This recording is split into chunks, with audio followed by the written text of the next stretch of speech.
This is a video of confessions from a girl who has an avoidant attachment style. I came upon the idea for this video specifically because I see a lot of hate on the therapy side of social media about people who have avoidant attachment styles, and there's a lot of empathy for those with anxious attachment styles. And I just wanted to talk about my experiences dealing with the avoidant attachment and how I realized that I had it, and the amount of shame and guilt that I deal with for having it. When I was 13 years old, there was a boy that I liked, and him and I, we would flirt and it would be all cute, and he liked me too. So obviously the best course of action was to start dating or being together. And once that became official, I felt this kind of pain in my chest. At the time, I didn't know that this was an anxious pain. So I came home to my mom and I was panicking, like almost pretty much basically having a panic attack. I couldn't focus on anything. I couldn't eat. I could barely breathe. I was basically palpitating. I was so anxious. It felt as though I was stuck. It felt as though I was imprisoned. Like now, because I have a boyfriend, I'm stuck forever. That's kind of how it felt like. It felt like a doom almost that I couldn't get out of. But I was 13 at the time. I barely even knew what relationships were, but for some reason my body felt caged. And I remember on that night, I came home and I couldn't focus on anything but the pain that I was feeling in my chest, the anxiety, the dread I was feeling. And it was so bad that it lasted for days. I would go to school and I would be scared, and I wouldn't understand why, because I liked a guy and he liked me, so what was wrong? And eventually the pain got so great I had to just end it, because I just had to. That started the journey of my avoidant journey, I guess you could fucking say it. And then after that, a year later, I started dating another guy, and I still felt that same pain. But instead of caving into that pain, I kind of forced it down, because I felt shame for feeling that way. Like why I was trying to rationalize it, like why do I feel imprisoned? I'm not. I have the freedom of choice. So I kept it in, and I kept it in, and I kept it in, and I was unhappy, and I was stressed, and I was anxious, and I couldn't eat, and I couldn't sleep. And eventually I just numbed myself to the pain. And I said, well, you have to be in a relationship, Alex. That's what life's all about. You find somebody and then you settle down, and that's it. But it's the settling down part that stresses me out. It's the officialness of the title being in a relationship. At the time, that stressed me out. It felt like that was it. Like anybody I was with, this would be the life that I could live. And I had no freedom to choose. And at this point, I was so unhappy, rather than saying that like I didn't want to be with the person anymore for XYZ reason. And it's not like the person wasn't a bad person. So the only reason that I had to end it was simply because it just didn't feel right. And that's kind of absurd, right? It doesn't make any sense. Because why the hell would why would I do that? Logically, it doesn't make any sense. If a person's fine, so I just kept it in. I dealt with the pain. I suppressed all my emotions and my feelings, and I would just go from relationship to relationship, basically like forcing it down because I felt so ashamed, because I knew that it wasn't normal what I was feeling. I knew that I felt a bit differently about relationships than most people, that it felt like a prison to me, but I still kept doing it because, well, that's how society functions.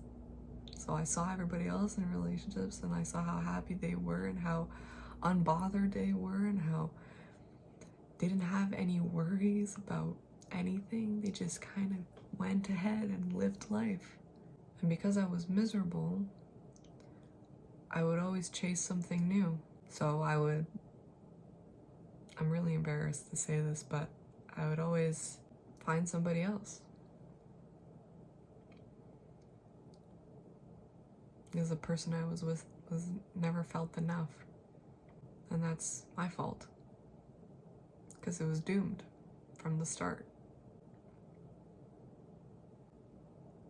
And the years go by, and I always wondered why I had this anxiety for settling down. I see people around me completely content being married, having kids. And for some reason, every time I think of it, it just fills me with such anxiety. Like such stress and anxiety. It's as if I'm losing my freedom. It's a horrible thing to think about. It is. And I'm fully aware of that. And I don't want to think that way. I don't. I really don't. But I know that I'm not in the majority of people. It's scary because it's not necessarily the other person's fault, you know?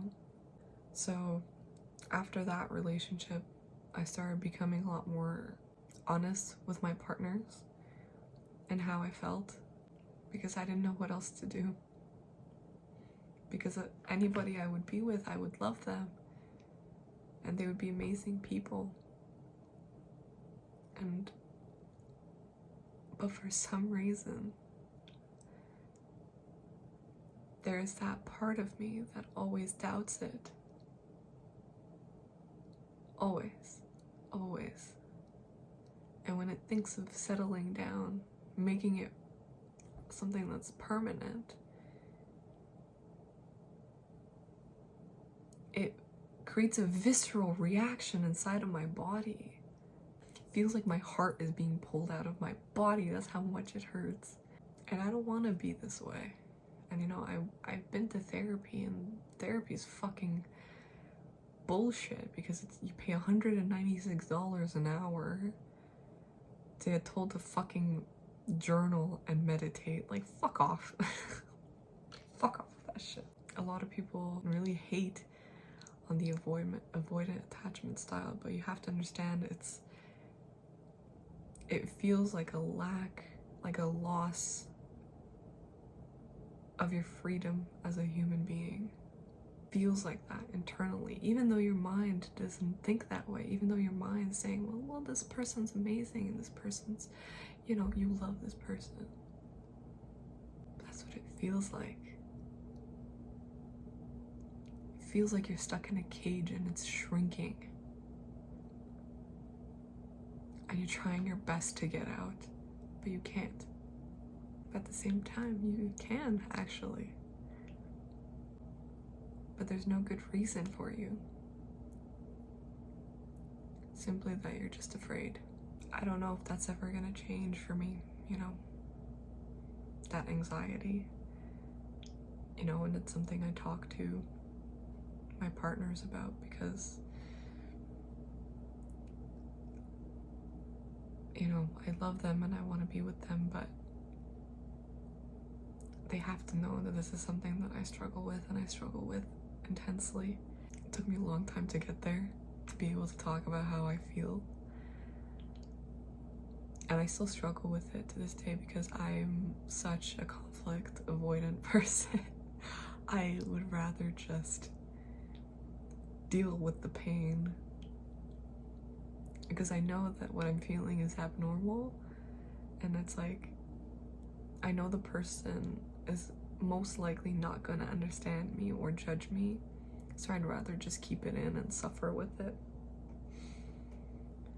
and basically beat myself up over it for feeling guilt, because I feel guilty. At the same time, it's like I have to give myself a break, you know? And as long as you're trying not to hurt people, that's all you can really do. Because we all have our own shit, whether we know where it comes from or not. A lot of times I feel very abnormal for the way that I feel. And I'm here just overthinking, like, oh, is this what my life's gonna be like for the rest of my life? Oh, is this the right person? Oh, is this gonna be the one? Is this, or is there somebody better? It's just an endless loop that you're fighting against. And all you want to do is you want to run away. So you run away and you start that loop again, because you have no idea what else to do. Because that pain eats away at you. The pain of commitment. Because it's such a big word, and it's such an important thing. And you make the wrong choice, it is a complete detriment to your entire life. So that eats away at me, regardless if I love the person or not, but especially if I love the person. Yeah, I'm selfish, I guess, because as long as I keep in all of the pain that I feel, it just hurts the person even more. And I know that. I know that. I don't know what else to do. And people can sit here and give me all the advice they can, but they don't know what it's like.